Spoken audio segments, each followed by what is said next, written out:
अब हम गति का दूसरा पार्ट करेंगे।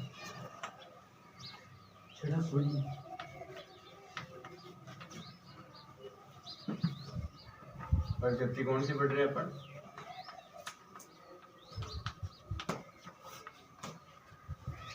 एक विमीय है ना। तो एक विमीय गति में अपन ने दूरी और विस्थापन में अंतर करना सीख लिया। दूरी को इंग्लिश में क्या बोलते हैं? विस्थापन को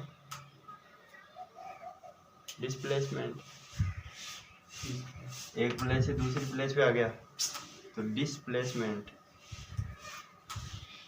बीच में गाइड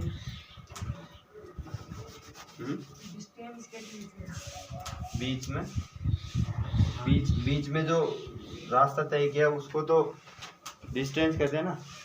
जी कितनी डिस्टेंस अपन ने इसमें पूरी कितनी दूरी तय की है, तो वो तो दूरी हो गई।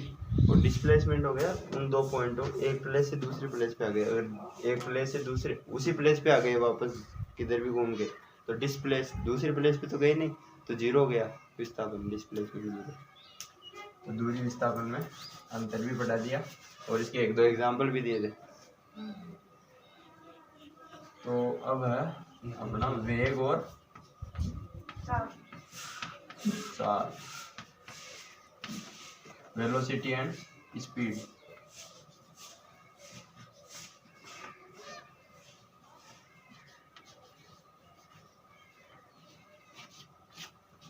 है ना। तो वेलोसिटी एंड स्पीड में अपन क्या क्या पढ़ेंगे? इन दोनों में अंतर करो पहले तो। वेग क्या होती है और चाल क्या होती है? कोई वस्तु या कोई जीव, कोई भी नाउन, कोई भी संज्ञा है या कोई भी पदार्थ है, पदार्थ भी एक संज्ञा होगी। तो कोई भी मैटर, नॉर्मली अपन गति को भी चाल या वेग से ही परखते हैं, भाई तेरी गति क्या है। लेकिन गति तो अलग चीज हो गई। गति कर रहा है तभी तो उसकी कुछ ना कुछ चाल है, कोई त्वरण है, कोई वेग है, कुछ विस्थापन तय किया है, कुछ दूरी है। तो इसी के फंक्शन हो गए ये पूरे। गति के फलन हो गए सब कुछ, वेग, चाल।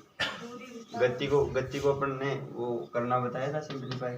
जैसे एक वस्तु है, समय पर डिपेंड कर रही है, तो इसका एक अवकलन कर देंगे तो इसकी चाल आ जाएगी अगर ये फिक्स है तो, है ना। ये चीज बताई थी। दो बार अवकलन कर दिया तो ये जान सकते हैं कि इसका बल या जो त्वरण लग रहा है वो कितना है। तो त्वरण इस पे तो जीरो है। अगर ऐसी कोई चीज है जो समय के साथ रैखिक रूप में चेंज हो रही है, जैसे जैसे समय चेंज हो रहा है उसी के गुणन में चेंज हो रही है। समय के गुणन में कैसे? जैसे एक कबूतर वो उड़ रहा है, हाँ वो कबूतर उड़ रहा है, कपोत। तो कबूतर उड़ रहा है, तो एक तो कबूतर उड़ता है, एक जो ऊपर बाज या अपने भाषा में क्या होता है शक्कर हो जाएंगे, वो उड़ रहा है ना। तो वो तो उड़ता ही यूं प्रॉपर, कोई उसमें हलचल ही नहीं होती, है ना। तो वो तो उसका जो फलन नॉर्मली आता है वो तो इस टाइप का आता है, क्योंकि कबूतर का फलन नेगेटिव माइनस जो भी है ना, A plus B T plus C T square, कैसा भी इस टाइप का फलन आएगा। इसमें सी डी उनको उस हिसाब से वो, जैसे एक बार तेज हो गया एक बार नीचे चला गया, वो जिगजैग मोशन जो कर रहा है ना, टेढ़ी मेढ़ी गति, जिगजैग मोशन।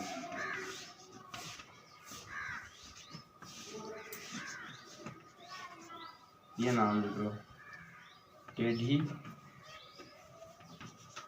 मेढ़ी गति, मोशन गति। तो इस टाइप के मोशन को अपन नॉर्मली पूरा फंक्शन लिखेंगे इसका, है ना, एन पद हो तो एन या इनफाइनाइट तक कर दो, तो वो जो इनफाइनाइट के पास वाले जो आएंगे वो उस पदार्थ की गति के हिसाब से ये जो कंपोनेंट है डी सी ये ज्ञात कर लेंगे अपन कि ये स्क्वायर का फलन है, टी क्यूब का फलन है, कि देखो कोई चीज़ है, जैसे अब ये बताना कि इसमें ए जीरो होगा, बी जीरो होगा या सी जीरो होगा।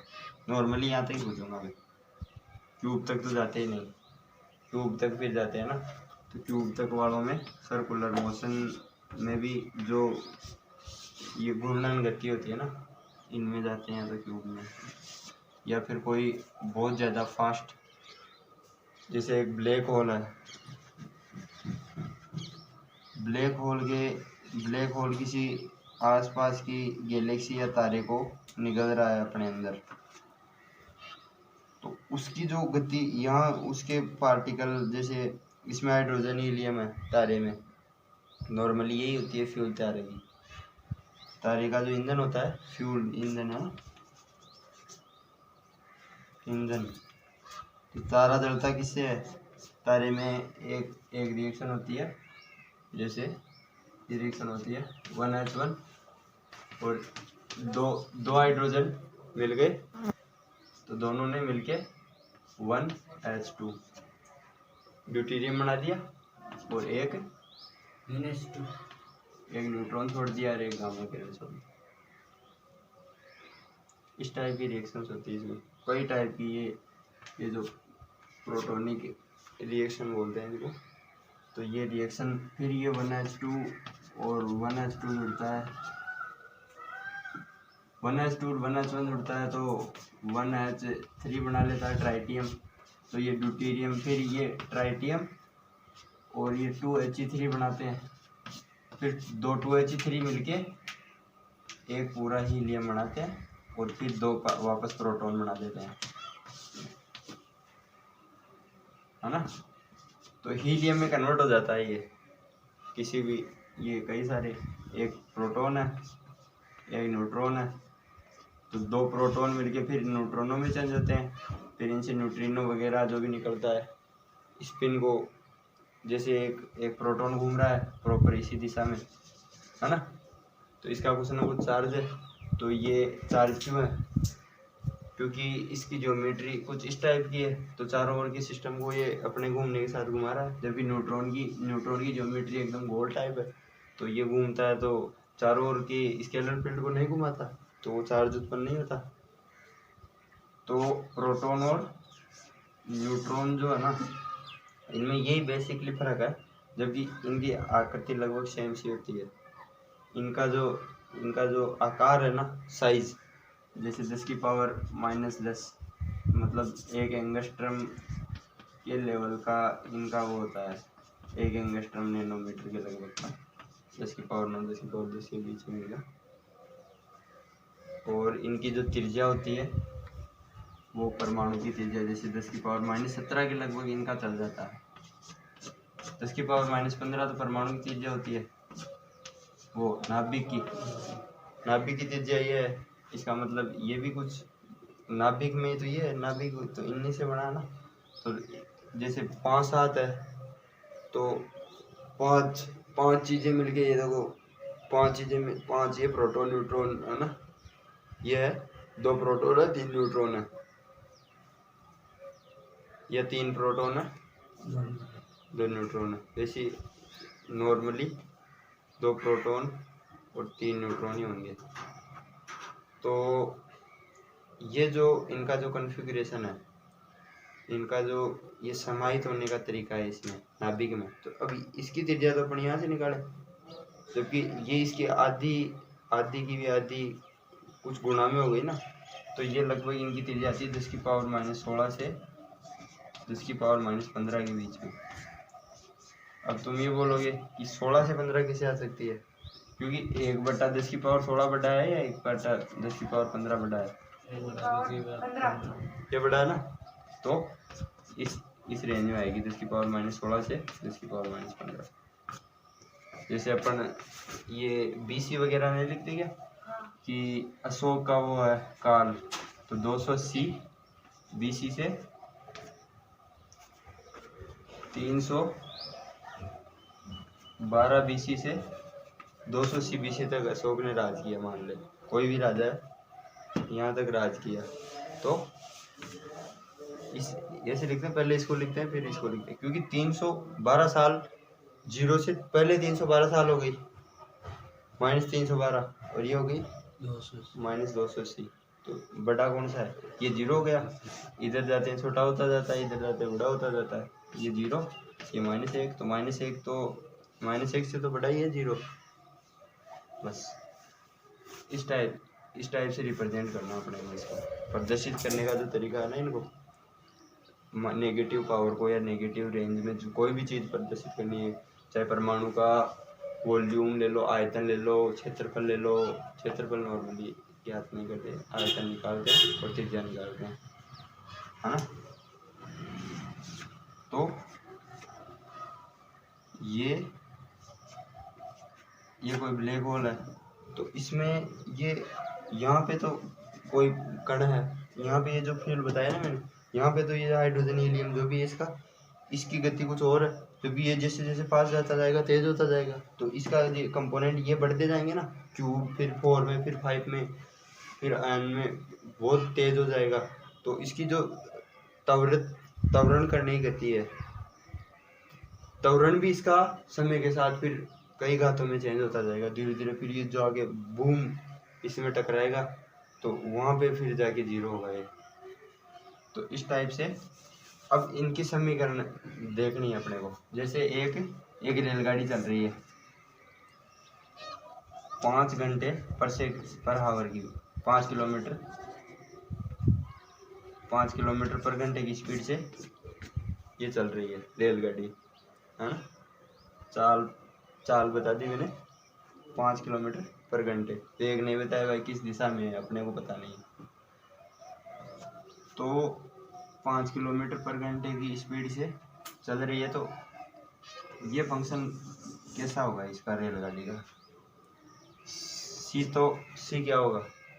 समय की दुगनी घात में चेंज थोड़ी हो रही है, हावर स्क्वायर लिखता मैं, 5 किलोमीटर पर घंटे स्क्वायर की गति से त्वरित हो रही है, मतलब हर घंटे में 5 किलोमीटर पर घंटे ये बढ़ती जा रही है इसकी स्पीड, ये बोलता है यहाँ पे।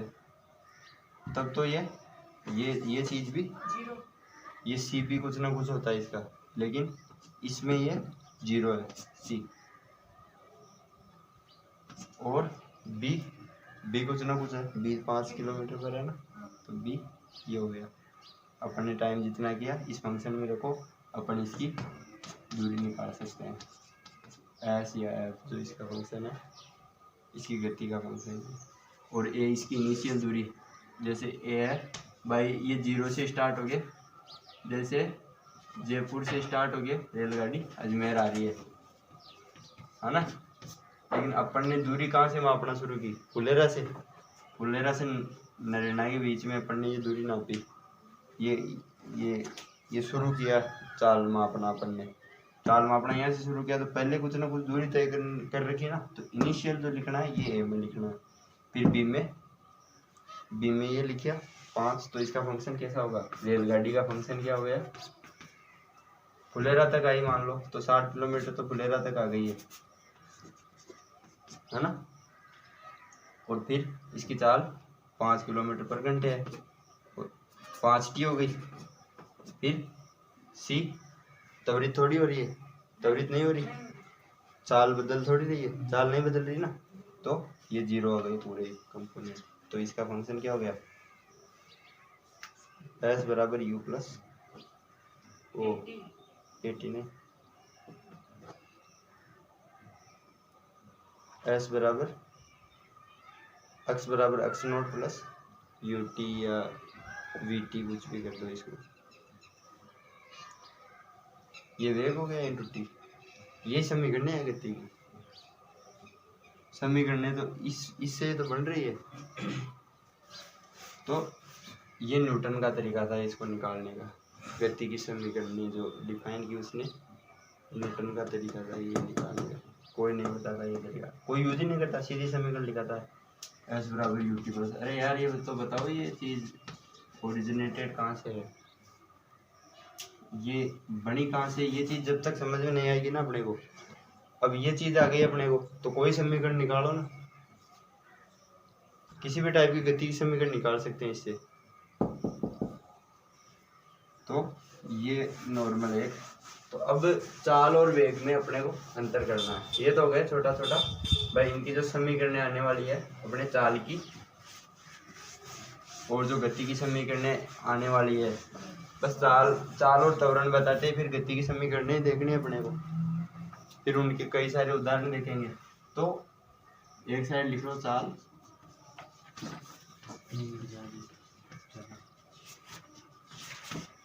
और एक साइड लिख लो वेग।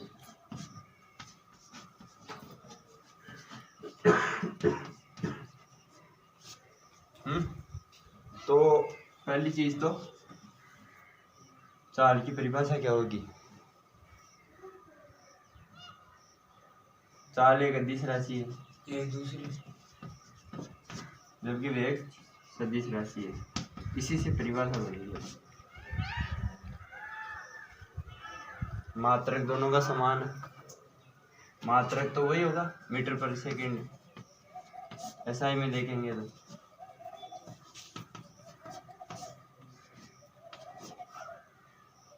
जबकि एमकेएस में भी यही होगा,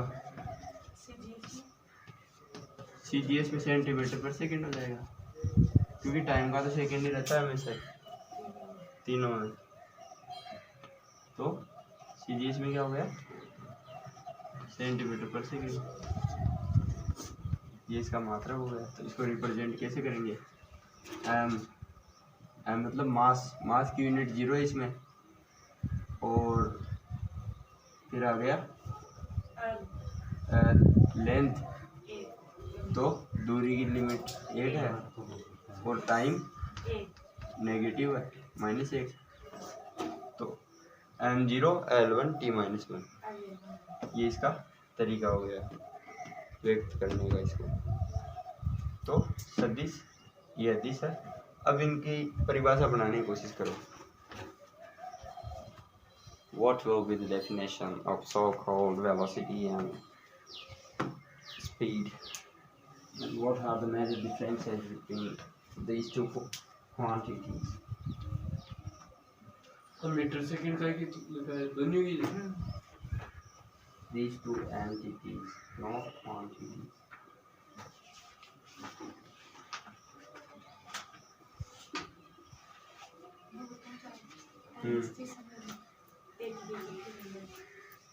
अनिश्चित समय में दिशा नहीं है, निश्चित समय तो निश्चित है ना, किसी निश्चित समय में तय की गई दूरी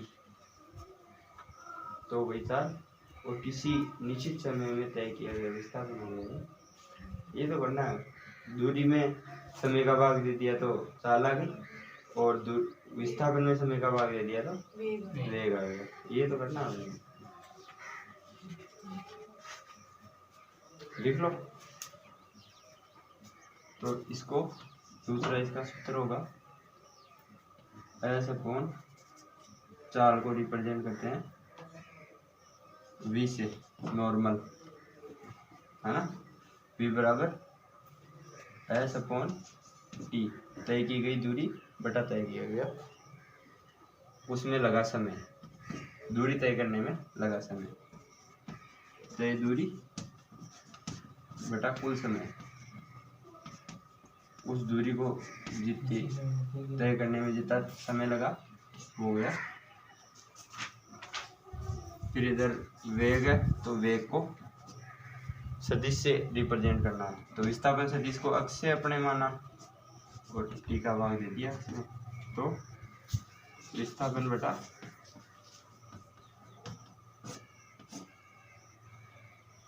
समय,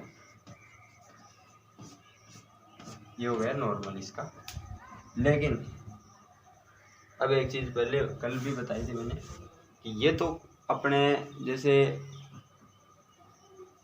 नरेना से अपने साकून रुकी है ट्रेन, कोई भी ट्रेन रुकी तो दादड़ा भी रुकी है, अपन ने पूरी दूरी नाप माप ली अपन ने तो, और पूरी दूरी माप के उसमें पूरा जो टाइम लगा अपने को वो तो एवरेज हो गई है। तो औसत जो है ना, औसत वेग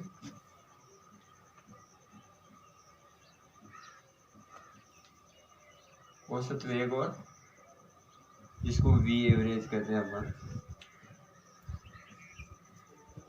औसत वेग तो हो गया x2 माइनस x1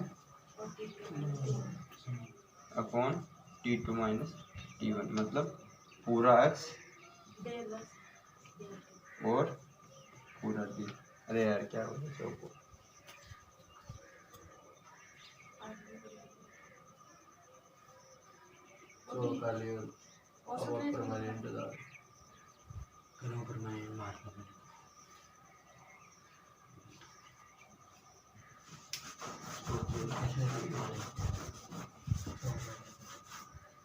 तो ये तो हो गया v एवरेज, तो डेल्टा एस बटा डेल्टा टी, या ending point starting point S final S initial बटा टी फाइनल टी इनिशियल, प्रारंभिक अंतिम F I N L INITIL, प्रारंभिक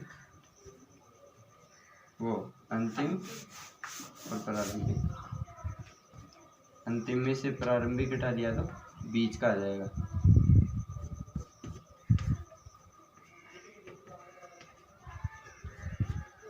है ना, जबकि इधर एवरेज वेलोसिटी क्या हो जाएगी, डेल्टा एक्स बटा डेल्टा टी, या X final minus X initial बटा T final minus T initial. चौक ले रहा है, तेरे को बोला था ना।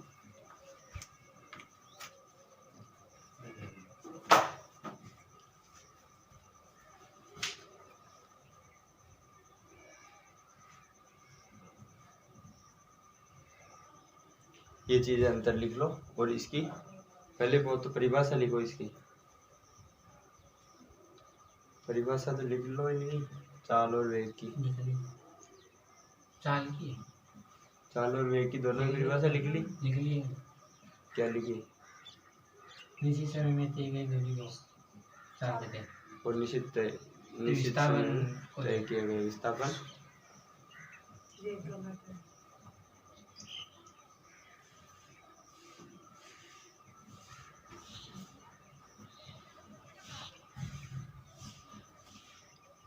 if we apply to distance, then this is so called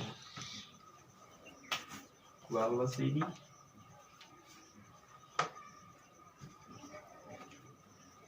sorry। तो अब अपने को ये तो एवरेज हो गया इनका, एवरेज। अब अपने को औसत नहीं निकालना, अपने को ये देखना कि उस क्षण पे कितनी दूरी थी, तो फिर उसका समाकलन करके अपनी दूरी निकाल सकते हैं। पूरे क्षणों पे देख लें अपन कि इस टाइम कितनी दूरी थी और इस मोमेंट पे कितनी थी। इस मोमेंट पे जैसे नरेना से शुरू हुई, तो नरेना शुरू हुई तो 0 थी,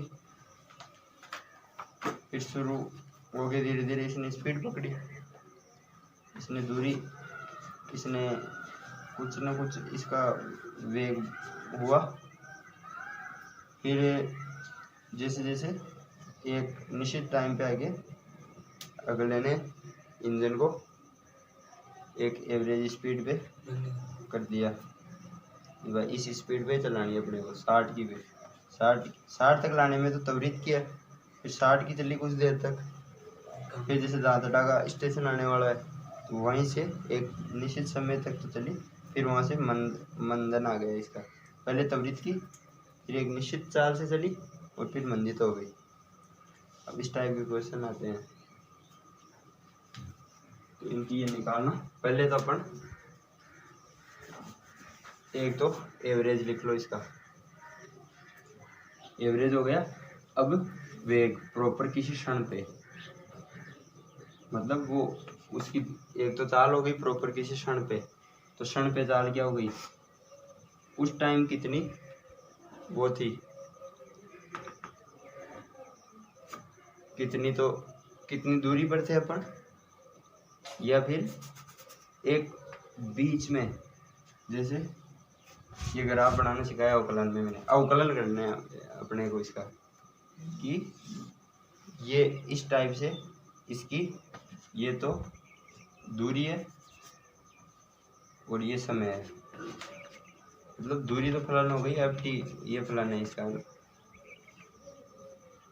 तो अब ये जो इसने अलग अलग जगह अलग अलग है, तो अपन ने इतनी देर तो क्या किया, एवरेज में तो यहाँ से शुरू किया और यहाँ ख़त्म कर दिया।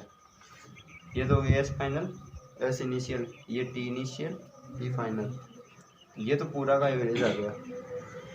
लेकिन अपने को क्या करना है, अपने को ये निकालना है कि इस टाइम तो कितनी थी और इस टाइम कितनी थी, तो ये जो चीज़ निकालनी है तो ये निकालेंगे। एक छोटी दूरी ले ली उस क्षण पे, ये क्षण हो गया, तो ये क्षण डी टी टाइम में, स्मॉल टाइम हो गया इतने टाइम में, मतलब डेल्टा टी टाइम ले लो पहले तो, और इधर डेल्टा एस समय ले लिया। तो और लिमिट को, मतलब टी को 0 की तरफ टेंड कर दो भाई। क्षण तो तब होगा जैसे क्षण एक, अब ये लकीर है, इसमें कितनी सारी अपने फिंगरप्रिंट लेते हैं, तो फिंगरप्रिंट में कितनी सारी, इतनी दूर में कितनी सारी फिंगर्स है।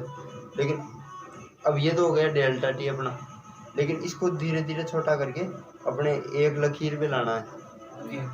एक लकीर पे देखना अपने को कि ये इस लकीर पे कितनी मोटाई है और इसकी प्रवणता क्या है ना, इसकी ये गोलाई कितनी है इस लकीर की, ये देखनी है अपने को। तो ये देखेंगे तो अपन अलग अलग है, जैसे यहाँ आते आते तो ये पूरी सीधी हो जाती है और बीच में ज़्यादा कर्व हो जाती है, तो इनकी हर पे अलग अलग होगी। अपन यहाँ से यहाँ तक निकाला तो एवरेज निकाल लिया अपन ने इनका, लेकिन अपने को एवरेज नहीं निकालना, अपने को तो हर की अलग अलग देखनी है। तो अलग अलग देखनी है तो इसको ये जो ये कम कर दिया अपन ने, जिसके सापेक्ष अपन ने देखा ना, अपने इतनी दूरी के सापेक्ष इसकी ये इसका कर्व देख रहे हैं, तो पहले इतनी दूरी के सापेक्ष देखा, फिर एक लाइन की दूरी के, तो वो ये जो जिस क्वांटिटी के सापेक्ष अपन किसी को माप रहे हैं, तो अपने दूरी को समय के सापेक्ष माप रहे हैं। भाई 2 घंटे में 5 किलोमीटर चली है ना, तो समय के सापेक्ष ही तो मापा, समय के हिसाब से अपन ने दूरी को माप लिया। सापेक्ष का मतलब सीधा लगा ले, वो इसके हिसाब से चलना अपने, किसी चीज़ के सापेक्ष, तो उस चीज़ के हिसाब से चलना। सापेक्ष समझ में नहीं आता लोगों को, रिलेटिव जो चीज़ है ना, तो इसके रिलेटिव है, मतलब इसके हिसाब से चल रहा है अपन। तो टी को 0 कर दिया और डेल्टा एस बटा डेल्टा टी को 0 कर दिया, तो इसको इसी चीज़ को अपन क्या लिख देते हैं, अवकलन लिख देते हैं इसका। भाई अवकलन कर दिया, ये चीज़ अवकलन में सिखाई थी कल ही लिमिट में। अब इसी तरह अपने को तात्क्षणिक वेग निकालना है, वी इंस्टेंटेनियस आई एन। तो वी इंस्टेंटेनियस क्या हो गया, लिमिट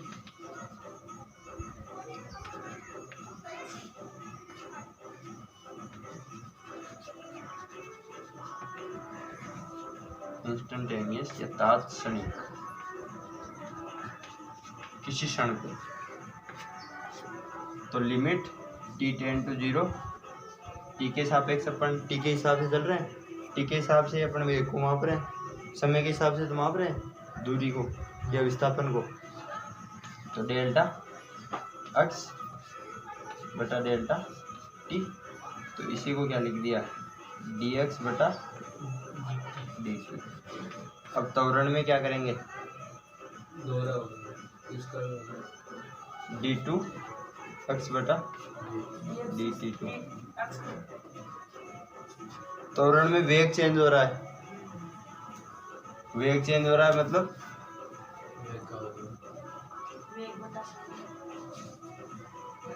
इंस्टेंटेनियस वेग बटा समय डेल्टा वी बटा डेल्टा टी और लिमिट टी टेंड टू 0। तो डेल्टा वी बटा डेल्टा टी, वी अपने वेग तो डेल्टा इसको D V by D T लिख देंगे और वी को क्या लिख रखा है अपन ने D X by D T. तो दोबारा उकलन करना है इसका, तो D two X by D T two ये हो गया। तो अब इसी से किसी का भी वो निकाल सकते हैं अपन, बल भी निकाल सकते हैं अगर उसका द्रव्यमान चेंज नहीं हो रहा है। द्रव्यमान चेंज हो रहा है तो संवेग का हिसाब से निकालना है। तो ये चीज़ लिखो पहले तो, ये बाद में लिखेंगे तब। इतनी चीज़ उतार लो। इंस्टेंटेनियस, ये भी इंस्टेंटेनियस है, आई एन तात्क्षणिक। और ये हो गई औसत एवरेज, एवरेज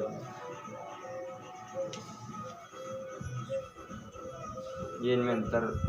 अब ये चीज़ समझ में नहीं आती लोगों को, इनमें जो अंतर होता है वो क्या होता है।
क्लियर।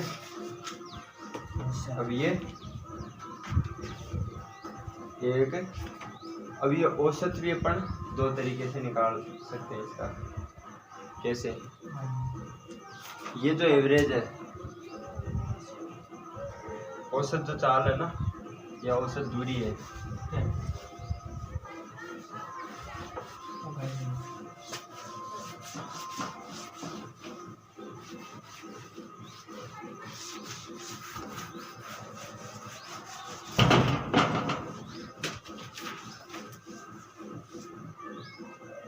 तो औसत चाल को जैसे अपन ने एक तो ये देखो कि कई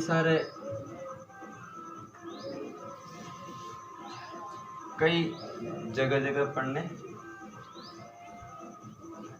रुका, जैसे ये दूरी तय कर ली t1 टाइम में, ये दूरी कर ली t2 टाइम में, ये दूरी तय कर ली t3 टाइम में, है ना। ऐसे ये दूरी हो गई यहाँ से यहाँ तक एंड, ये पॉइंट ए है, ये बी है, ये हो गई dn, और Tn टाइम लगा अपन ने। तो अब एक तो अपन पूरा एवरेज निकालना है इसका कि अपने को तो कुल तय दूरी और कुल लगा समय देखना है। तो कुल तय दूरी तो कितनी हो गई, d बराबर d1 plus d2 plus dn, और कुल समय कितना हो गया t1 plus t2 up to tn, है ना। अब करना क्या है, कुल वेग चाल क्या होगी, कुल तय दूरी d और कुल तय समय, कुल लगा समय, तो d1 plus d2 up to dn बटा t1 plus t2 up to tn। ये तो हो गया पहला तरीका। अब दूसरे तरीके में अपने को इसने ये कह दिया कि दूसरा तरीका बहुत बढ़िया है, ये बिंदु है और ये बिंदु बी है। इसने कहा कि यहाँ से यहाँ तक इसने जो दूरी की तय और समय लगा t1,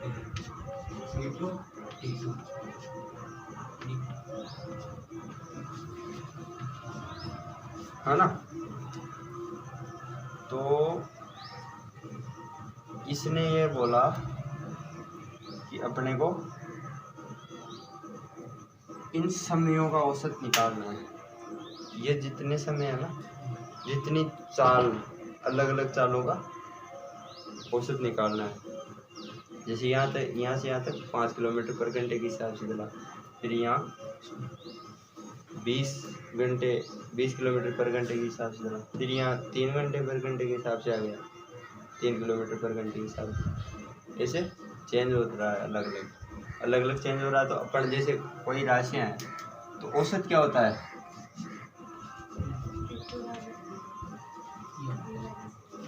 राशियों का योग बटा राशियों की संख्या। ये चीज पड़ी हुई है। तो राशियों का योग, तो राशियां तो कितनी हो गई, v1 plus v2 plus v3 up to vn। n राशियां हो गई अपने को, n का एवरेज निकालना है और राशियों की संख्या कितनी है n। तो v1 तो क्या हो गया d1 बटा t1, है ना, दूरी बटा समय, चाल आ जाएगी ना, d2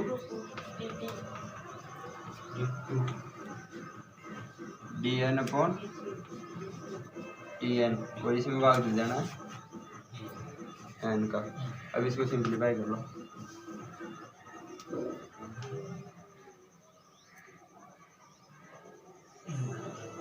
सिंप्लीफाई करो इसको एक second.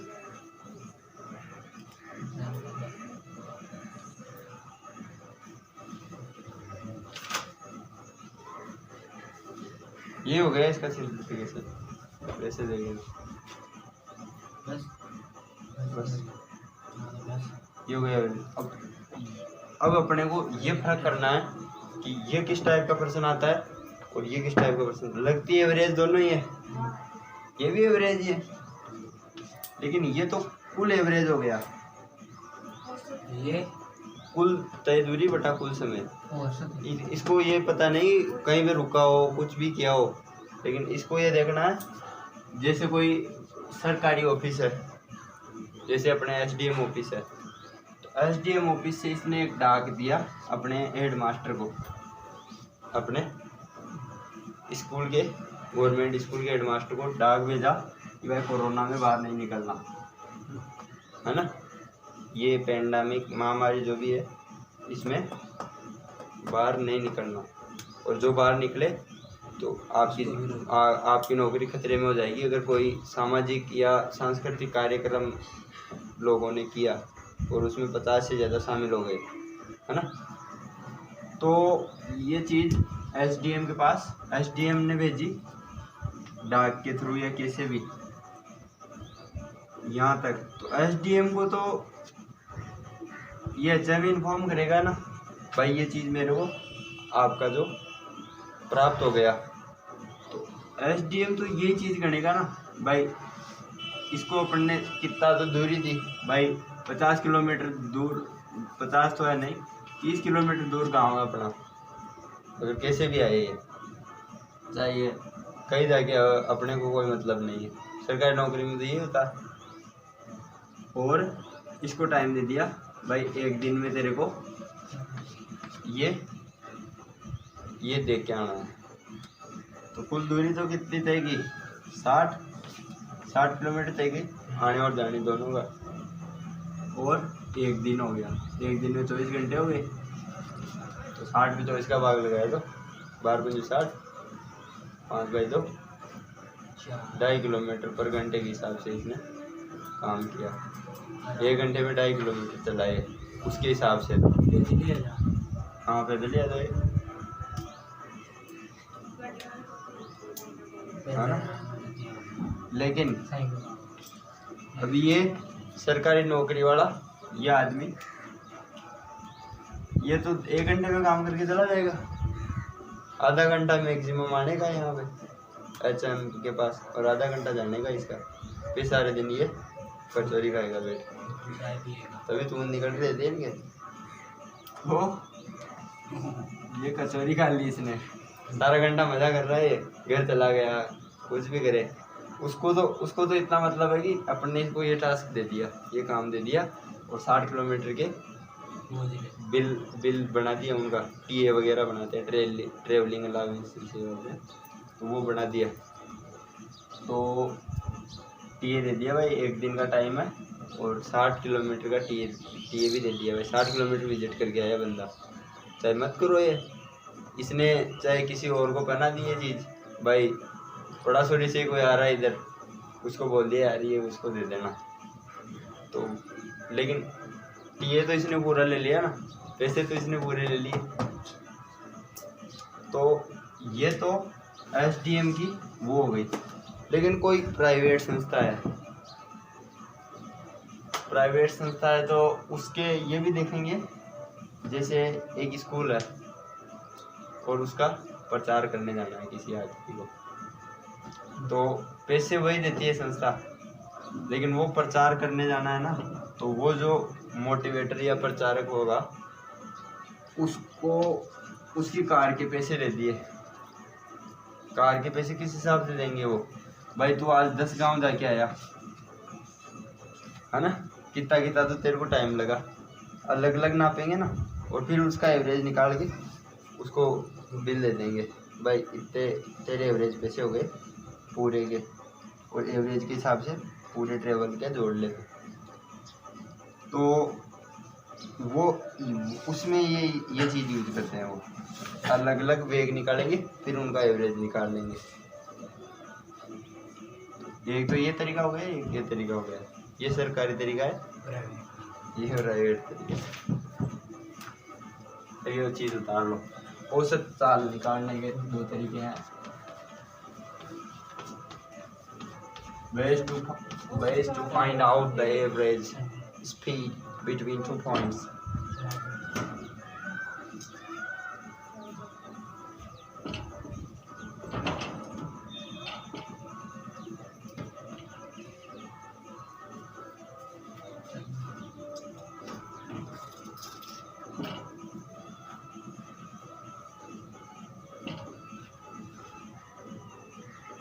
Note it and write down into your notebook.